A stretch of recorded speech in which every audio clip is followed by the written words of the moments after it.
السلام علیکم ورحمۃ اللہ وبرکاتہ۔ حضور ایک سوال تھا، شافعی المسلک امام کے پیچھے حنفی مقتدی اگر نماز عید ادا کرے تو وہ کتنی تکبیریں کہے گا؟ اور کچھ لوگ کہتے ہیں کہ احناف اپنے مذہب کے حساب سے صرف 6 تکبیر کہیں گے، پہلی رکعت میں 3 اور دوسری رکعت میں 3، تو اس پر کیا حکم ہے؟ السلام علیکم ورحمۃ اللہ وبرکاتہ۔ جب کوئی حنفی مقتدی شافعی امام کی اقتداء میں نماز عید ادا کرے تو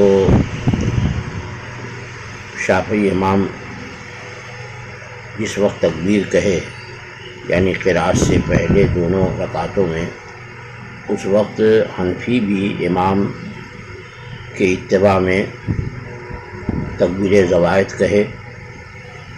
ان کے نزدیک چونکہ پہلی رکعت میں 7 تکبیر زوائد ہیں اور دوسری رکعت میں 5 تکبیر زوائد ہیں، یعنی کل 12 تکبیریں ہوئیں، تو ہمارے مذہب میں 13 تکبیروں تک اتباع امام کا کرنا یہ جائز ہے، اور امام کی اتباع میں مقتدی جو ہے وہ 13 تکبیروں تک کہہ سکتا ہے۔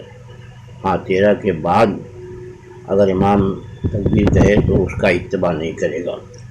یہاں چونکہ کل 12 تکبیریں ہوتی ہیں، لہذا حنفی کو بھی امام کے ساتھ تکبیر زوائد دونوں رکعتوں میں کہنے میں شرعاً کوئی قباحت نہیں ہے، وہ امام کا اتباع کرے۔